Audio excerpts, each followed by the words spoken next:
Voilà, c'est une joie de se retrouver ce matin. C'est un temps un peu spécial. Je ne sais pas si vous avez...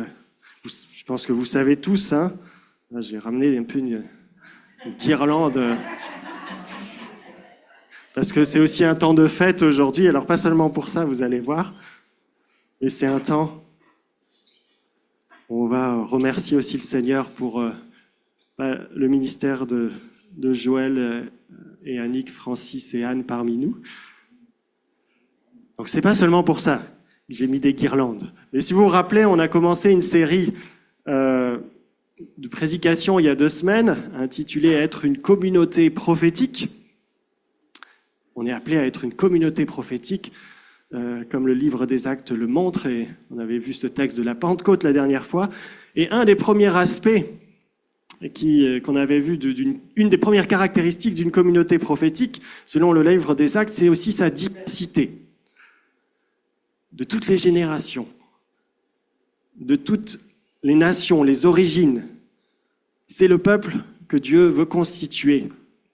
Et on le voit le jour de la Pentecôte, parce que lorsque le Saint-Esprit vient sur les disciples, ils se mettent à parler dans les langues de toutes les nations. Ça veut dire que ce peuple, ce groupe de disciples n'est pas appelé à rester juste simplement entre juifs de Galilée ou de Judée, mais à s'étendre vers les nations. Et lorsque l'apôtre Pierre prend la parole pour expliquer ce qui se passe, il va citer cette parole du prophète Joël qui dit « Je répandrai de mon esprit sur tout le monde, dit Dieu, vos fils et vos filles prophétiseront, vos jeunes gens auront des visions, mais aussi les seniors qui auront des songes, et même les esclaves, hommes et femmes, ils prophétiseront, parce que je répandrai de mon esprit sur eux tous. » Ce qui veut dire que le Saint-Esprit n'est pas réservé à quelques messieurs juifs d'un certain âge, mais hommes et femmes sont concernés, jeunes et moins jeunes. Et même les esclaves, qui étaient la classe sociale la plus basse à l'époque, la plus méprisée, même eux, ils font partie de ce peuple prophétique, qui est le peuple de Dieu, le peuple du Christ. Et donc on avait vu que si nous sommes appelés à être la lumière du monde, cette diversité, quelque part, fait de nous un peu comme une guirlande multicolore. Alors j'avais pas, là c'est plus une couleur qui clignote, mais j'ai pas trouvé de guirlande multicolore. Il y a une image que j'ai utilisée pour ça, mais c'est ça l'image. On est tous diversifiés, et ça fait partie de ce que Dieu veut pour son Église. Et je crois que dans le livre des Actes, il y a une église locale, une communauté locale qui manifeste cela peut-être de manière assez marquée. C'est l'église d'Antioche. Et j'aimerais qu'on s'arrête un petit peu ce matin sur cette église, et je pense que vous verrez, ça résonne aussi en nous pour ce temps. Nous allons aussi remercier pour le ministère de Joël, Annick, Francis et Anne. Alors on va lire 2 passages, le premier en Acte 11 au verset 19 et on va lire jusqu'au verset 30. Ça va s'afficher. Acte 11, verset 19. Les disciples s'étaient dispersés lors de la persécution survenue après la mort d'Étienne. Il faut vous souvenir, on parle de l'église qui a démarré à Jérusalem et il y a une persécution qui a commencé. Les chrétiens étaient au départ à Jérusalem. Il y a eu Étienne qui a été condamné à mort, qui a été lapidé. Même pas, il n'y a pas eu vraiment de procès. Et après cela, il y a une persécution.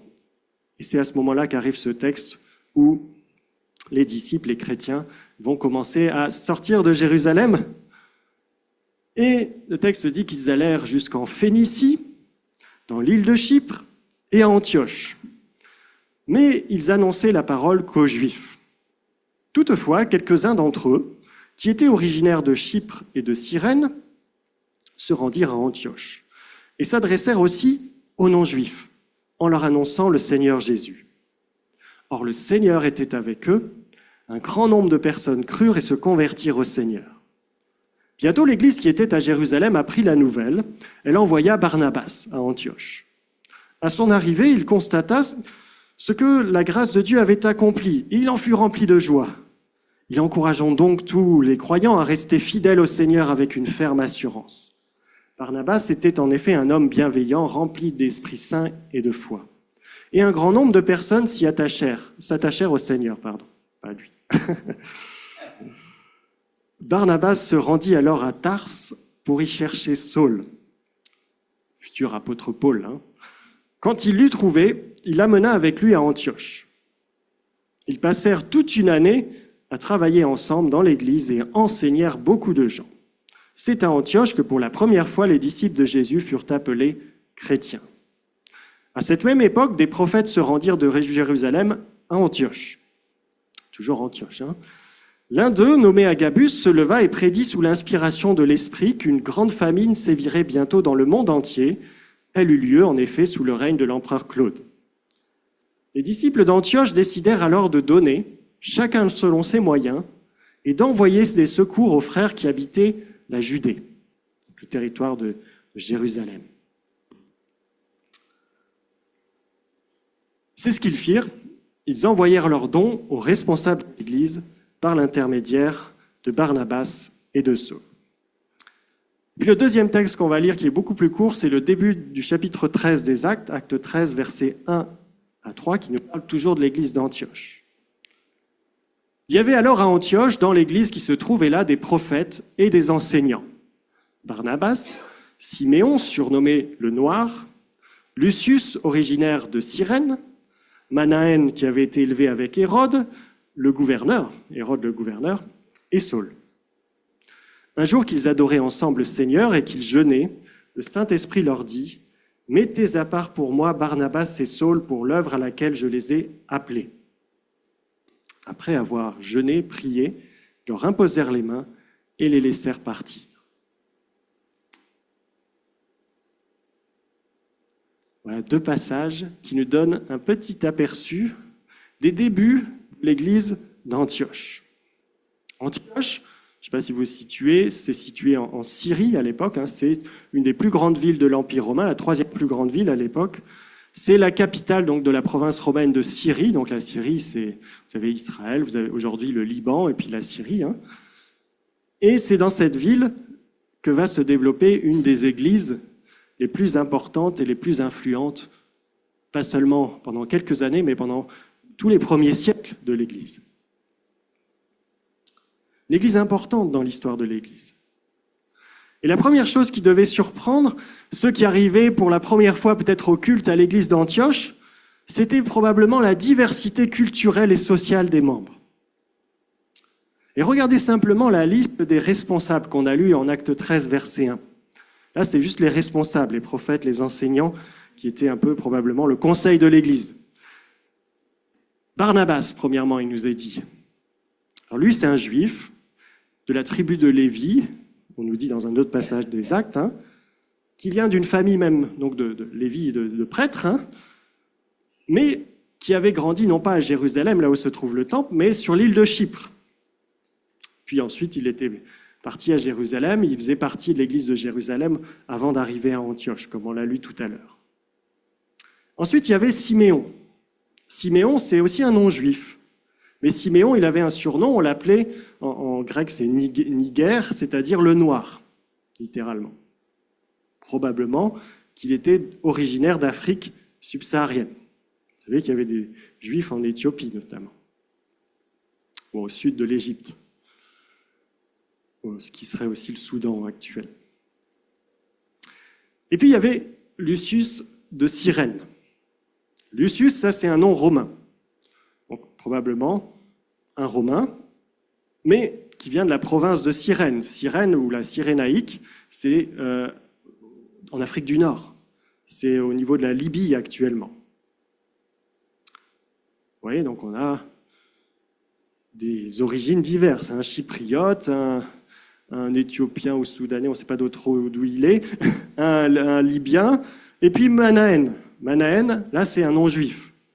Et celui-là, on ne sait pas d'où il vient exactement, mais on sait quand même qu'il a grandi avec quelqu'un d'assez important qui est Hérode le gouverneur. C'était Hérode Antipas, qui était celui qui a gouverné, la famille royale des Hérodes, qui ont gouverné un temps la Galilée en tout cas, pour Hérode Antipas.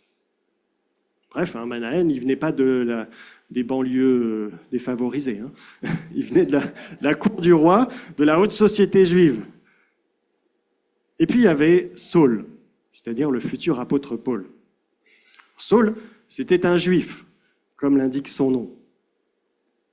Saül, dans l'Ancien Testament. Et avant de rencontrer Christ sur la route de Damas, on connaît tous son histoire, c'était même un pharisien, nous dit la Bible. Un juif bien zélé pour la loi, qui connaissait bien la loi de l'Ancien Testament. Et non seulement c'était donc, vous voyez, un bon juif, bien ancré, même un enseignant, mais aussi un citoyen romain, puisque son nom romain, Paulus, Paul, voilà, était celui par lequel on le connaît en général. C'est donc un citoyen romain qui a grandi, non pas là aussi en Palestine, d'Israël, mais à Tars. Tars, c'est au sud de la Turquie actuelle. Oui, donc on a des Turcs, des Nord-Africains, des Chypriotes, tout ça, ils sont juste 5 personnes, c'est le conseil d'église d'Antioche. C'est assez hétérogène quand même, des origines si diverses, et on peut penser aussi des classes sociales assez diverses. C'est assez probable. Alors déjà, à notre époque, avoir un conseil d'église de ce type, c'est assez étonnant, c'est pas courant, mais il faut se dire qu'on est au 1er siècle, dans une société où les classes sociales sont très sectorisées, où c'est pas du tout habituel, c'est quelque chose de révolutionnaire. C'est quand même incroyable, cette diversité-là. Et cette diversité, c'est possible qu'en Jésus-Christ. Ça peut être que l'action du résultat, le résultat de l'action, du Saint-Esprit. Et je crois que l'église d'Antioche était la preuve vivante que Dieu avait commencé à se constituer un peuple de toutes les nations, de toutes les classes sociales, comme il l'avait promis à la Pentecôte. Mais l'église d'Antioche, vous savez, ce n'est pas un cas unique dans l'histoire de l'église. Il suffit de regarder autour de vous. Je ne sais pas combien on est ce matin, peut-être 70, 80, je ne sais pas. On n'est pas non plus 10 000, Et pourtant, quelle diversité, Vous pouvez regarder autour de vous, Vous êtes l'église de communauté du Point du Jour. Vous prenez déjà l'âge, je pense qu'on a pas mal d'âge. Bon, les plus petits, ils sont partis à l'école du dimanche. Il y en a, je crois, ça doit être 3 ans, le plus petit, ou peut-être même moins. Mais je crois qu'on a ici des moins de 20 ans, non ? Levez la main, les moins de 20 ans. Ah, il y en a quelques-uns quand même. Ah, bon, il y en a qui trichent un peu. Entre 20 et 30, il y en a aussi, Ouais, là, il y en a quelques-uns. Alors, 30 et 60, pour pas révéler trop les âges, On a quelques-uns aussi, Et plus de 60, il y en a aussi. N'est-ce pas ? Je crois qu'il y a même plus de 70, N'est-ce pas ? On a un peu tous les âges ici. Et puis les origines. Qui est ici qui n'est pas né en France ? Qui est-ce qui n'est pas né en France ?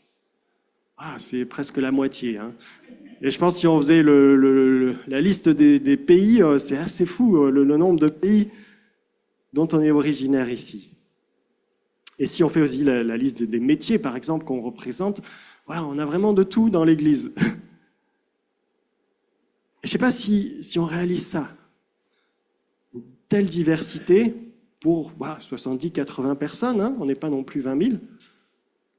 Je ne sais pas si vous connaissez beaucoup d'autres endroits où des personnes si diverses se rencontrent régulièrement, et pas juste pour regarder un match de foot ou pour un spectacle, mais pour créer des liens profonds.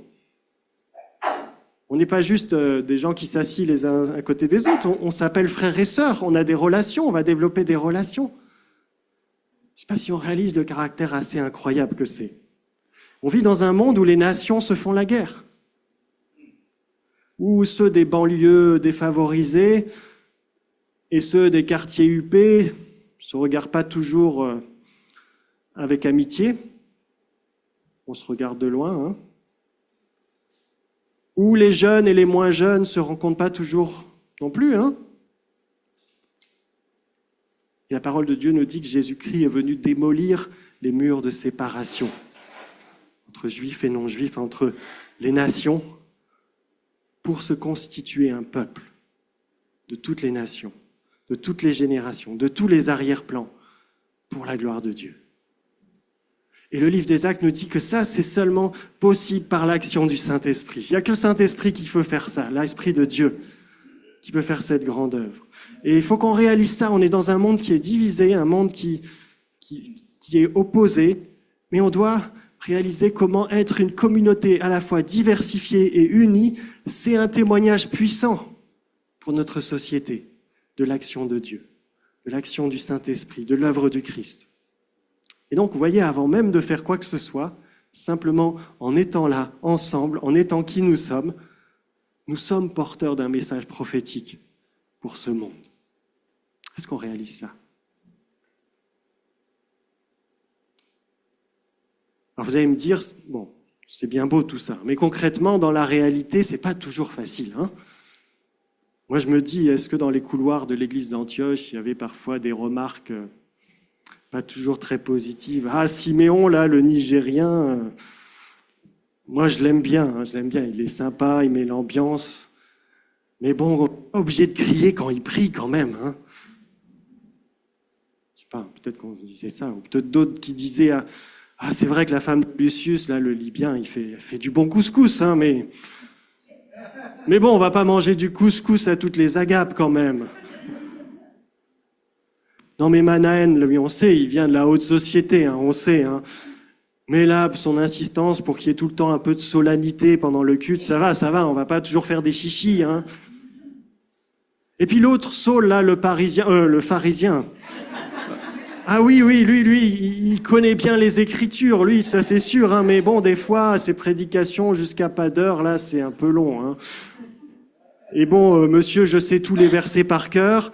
Ça va un moment, on n'a pas tous eu la grande chance d'aller dans des grandes écoles de la capitale, hein. Je ne sais pas s'il y avait ce genre de bruit de couloir dans l'église d'Antioche, mais je sais que malheureusement, ce genre de remarques s'entendent dans d'autres couloirs d'église de notre époque.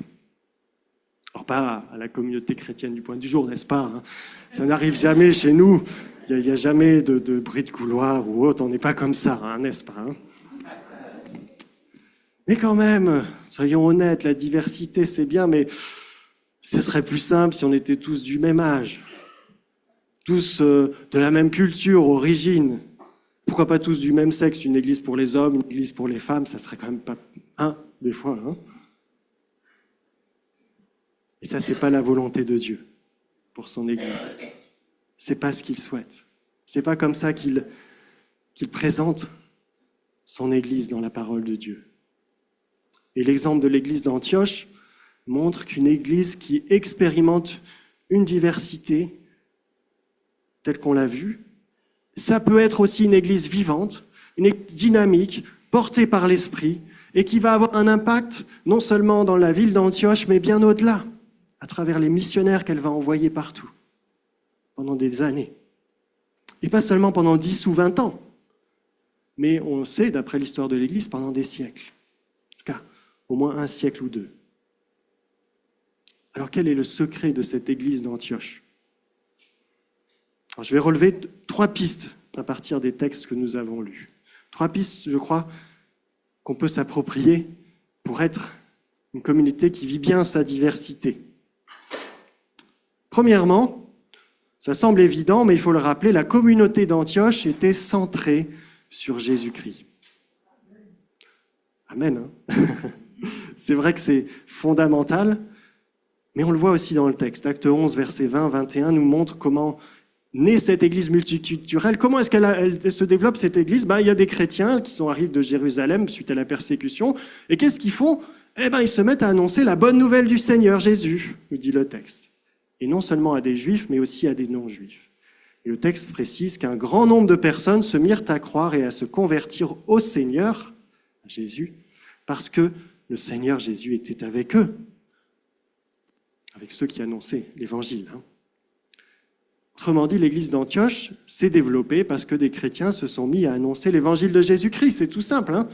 Parfois, on complique les choses, mais annoncer Jésus-Christ, et c'est comme ça que l'église grandira.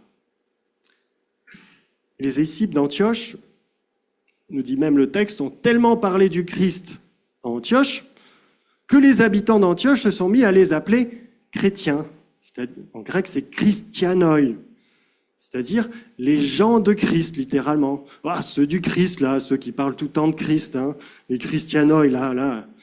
Vous voyez, ils ont tellement saoulé tout le monde avec Jésus-Christ qu'on les a appelés les chrétiens. A priori, c'était plus un surnom péjoratif au départ qu'on leur a donné, les gens du Christ. Et c'est quand même un beau nom au final. Hein. Et si on nous appelle chrétiens aujourd'hui, c'est quelque part grâce à ces disciples d'Antioche qui ont parlé tellement de Christ autour d'eux qu'on les a appelés chrétiens. C'est un bel exemple pour nous. Et je crois que souvent, nous oublions ce point. Hein. Jésus-Christ est le fondement de la vie de l'Église. Jésus-Christ, c'est celui qui est tout dans l'Église, qui est le fondement, le socle, c'est celui qui est le centre de nos temps de louange, c'est celui par qui nous pouvons prier le Père, c'est celui par qui nous sommes sauvés. Et c'est par lui que des hommes et des femmes de tous âges, de toute culture, de tout arrière-plan, de tout milieu, peuvent être sauvés, et seulement par lui. Comme le dit l'apôtre Paul dans ses lettres, il développe beaucoup cette idée. Jésus est celui qui a démoli les murs de séparation entre juifs et non-juifs, celui en qui il n'y a plus ni juif ni grec, ni esclave ni homme libre, ni homme ni femme, mais un seul peuple, un seul Christ, nous tous, son Église. C'est important de se le rappeler, toujours et toujours. Quand des choses accessoires sur nos habitudes, nos petites cultures ou autres viennent commencer à créer des tensions, Christ. Regardez à Christ, c'est lui qui nous unit. C'est lui qui fait de nous un seul peuple. Deuxièmement, l'église d'Antioche, c'est une église qui laissait le Saint-Esprit transformer sa vision du monde. Une église qui est à l'écoute de la parole de Dieu et qui laisse le Saint-Esprit transformer sa vision du monde. Et les deux passages qu'on a lus montrent que dans l'église d'Antioche, il y avait un bon équilibre entre l'enseignement et la prophétie. En Acte 13, les responsables de l'église sont présentés comme des enseignants et des prophètes. C'est intéressant. Dans cette église, il y avait des enseignants et des prophètes en particulier. En Acte 11, on nous dit que lorsque l'église d'Antioche commence à démarrer, il y a les sages un peu de Jérusalem, l'église qui était déjà bien établie, qui se disent il faudrait leur envoyer quelqu'un un peu de solide qui va les enseigner, qui va les aider à avancer, les encourager. Et donc ils prennent un de leurs piliers, qui est Barnabas, qui était un pilier de l'église de Jérusalem à cette époque-là, et ils l'envoient à Antioche pour aider l'église. Et le verset 26 indique que Barnabas d'abord va chercher Saul, parce que Barnabas est quelqu'un aussi de sage, d'intelligent, il va chercher Saul pour l'accompagner dans sa mission. Saul, donc, il va être l'apôtre Paul, qui est aussi quelqu'un de solide dans l'enseignement. On connaît ses lettres dans la Bible.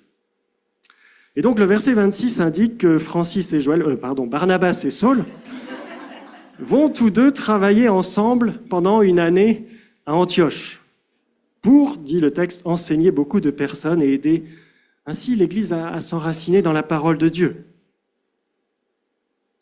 Mais en même temps, le texte nous dit qu'il y a aussi des prophètes. Et nous avons deux exemples de prophéties qui vont être données dans l'Église d'Antioche. Je pense que c'est un bon exemple d'une Église qui est à l'écoute de ce que dit Dieu par l'enseignement de l'Écriture, inspiré par le Saint-Esprit. Les auteurs de l'Écriture sont inspirés par le Saint-Esprit. Et aussi par des exhortations prophétiques qui sont inspirées aussi par le même Saint-Esprit, en tout cas qui devraient l'être. Et c'est probablement à cause de cette attitude d'écoute du Saint-Esprit que le Saint-Esprit peut transformer la vision qu'avaient ces chrétiens d'Antioche, cette vision du monde. Parce qu'il faut réaliser, pour que des Juifs commencent à annoncer la bonne nouvelle de Jésus-Christ, à parler du Messie, à des non-juifs, des goïs, comme ils disent, les juifs, les nations, là, il faut quand même que l'esprit change leur mentalité.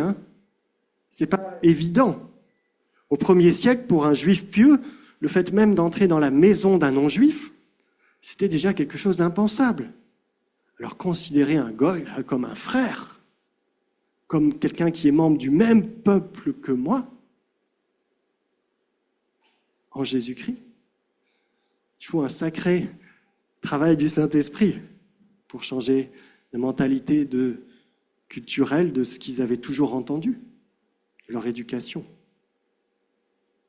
La question qu'il nous faut poser ce matin, c'est est-ce que nous laissons aussi le Saint-Esprit transformer notre façon de voir ceux des autres générations, ceux d'une autre culture, ceux aussi parfois de l'autre sexe, Ou est-ce qu'on laisse nos préjugés, notre éducation, notre culture, qui est aussi atteinte en partie par le péché, Est-ce que c'est ça qui nous fait voir les autres, ou est-ce que c'est la façon dont le Seigneur les voit?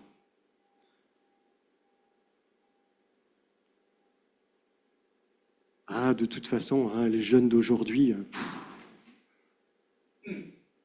les personnes âgées, il nous faudrait plus de jeunes. Ceux de tel pays, là, je ne vais pas donner d'exemple, vous mettez ce que vous voulez. Là, ils font que des problèmes dans l'église. Puis les femmes dans l'église, n'en parlons pas. Et des chances vous voyez de quoi je parle, Ce genre de raisonnement qu'on a parfois, ou de paroles même. Est-ce que notre vision de l'autre, elle est façonnée par nos préjugés ou par ce que Dieu dit de ses enfants? Quelle que soit leur origine, quel que soit leur âge, quel que soit leur sexe. Est-ce que nous sommes prêts à laisser le Saint-Esprit transformer nos raisonnements sur ces questions-là aussi,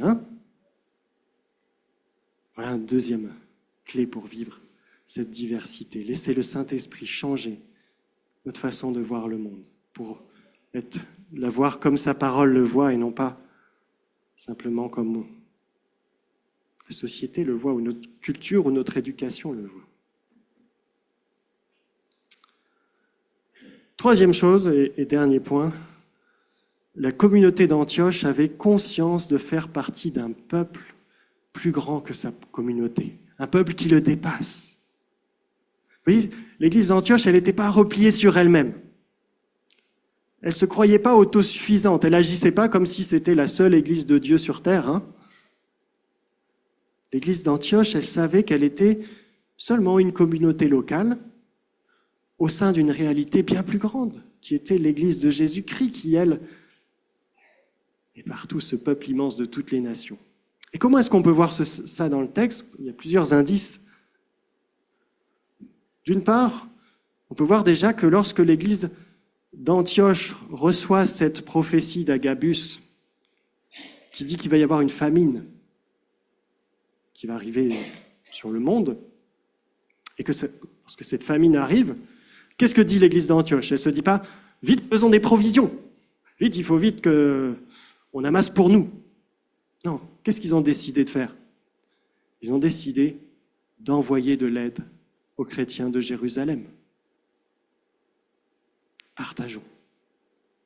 Et pas focaliser, centrer sur ses propres besoins, mais sur ceux des chrétiens situés très loin, qui sont eux dans une plus grande difficulté. C'est un premier exemple. Ils sont conscients que l'Église, ce n'est pas juste eux. Ils ont des frères et sœurs aussi ailleurs.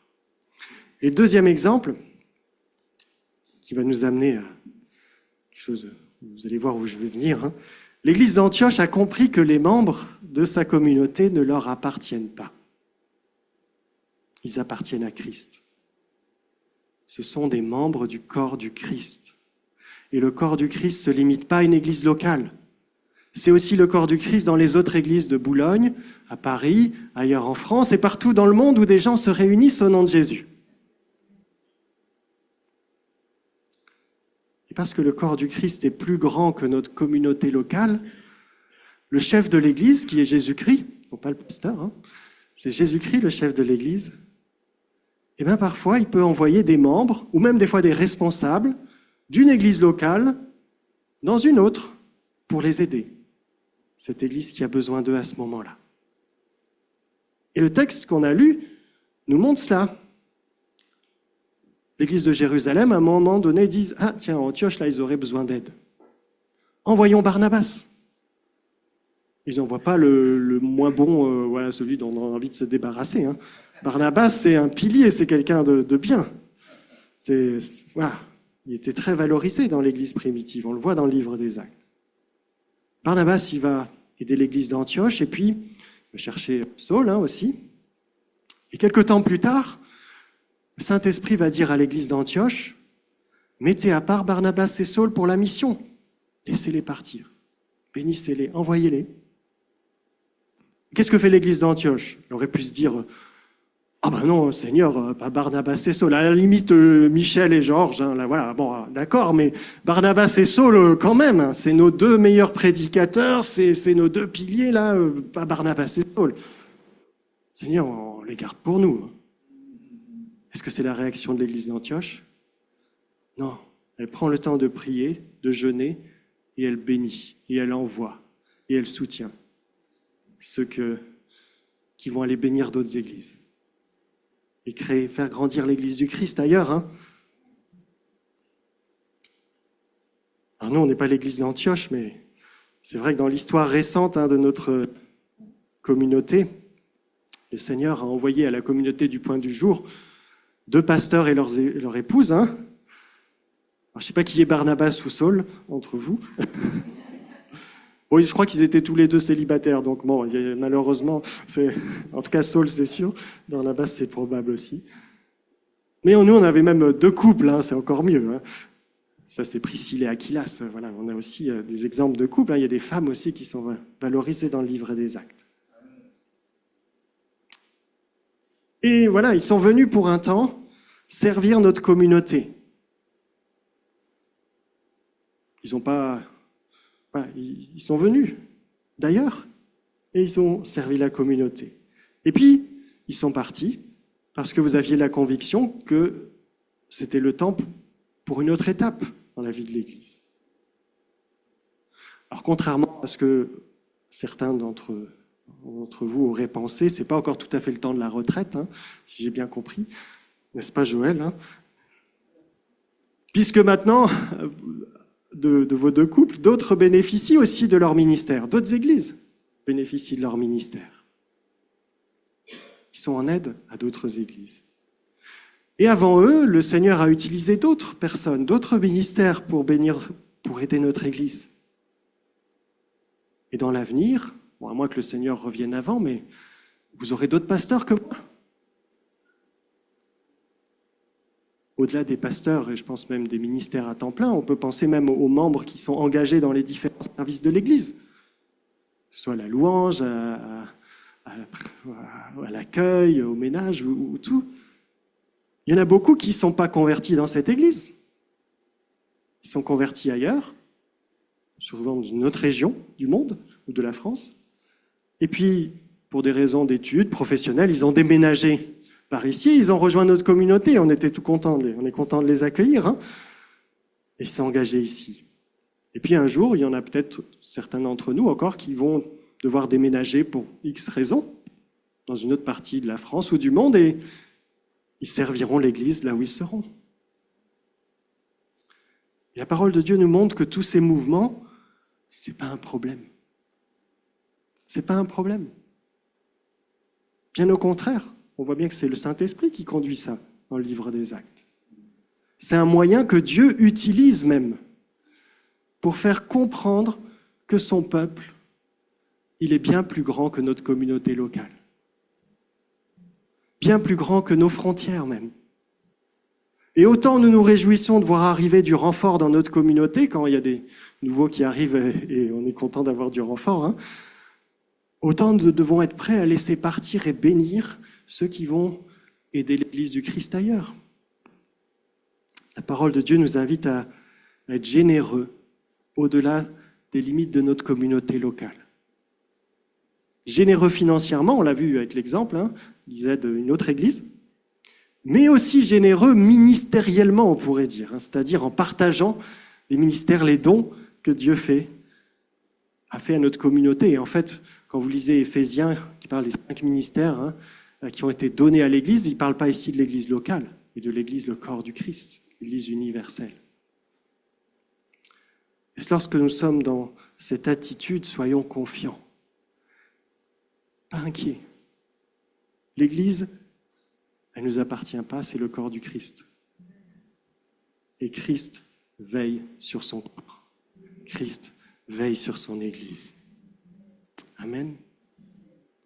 Voilà donc 3 pistes pour être une communauté qui vise bien sa diversité et qui rentre dans cet appel prophétique, ce témoignage prophétique à travers cette diversité. Premièrement, être toujours centré sur celui qui nous réunit, c'est Jésus-Christ.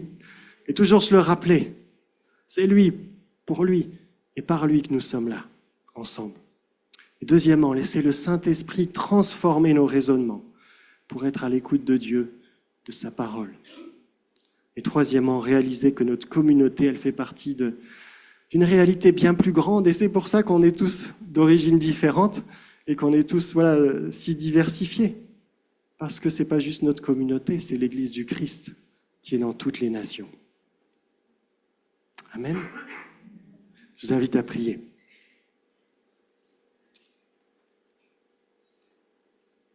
Seigneur notre Dieu, nous te disons merci pour ton Église. Parce que, c'est ton Église.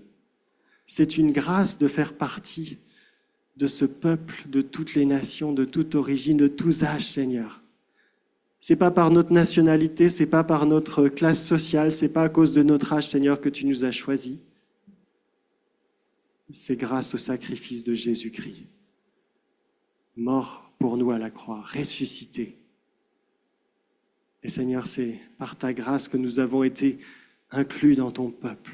Nous qui ne sommes pas juifs, nous qui étions étrangers, tu as fait de nous des concitoyens des saints, membres du peuple de Dieu, de la famille de Dieu, de ta famille, Seigneur.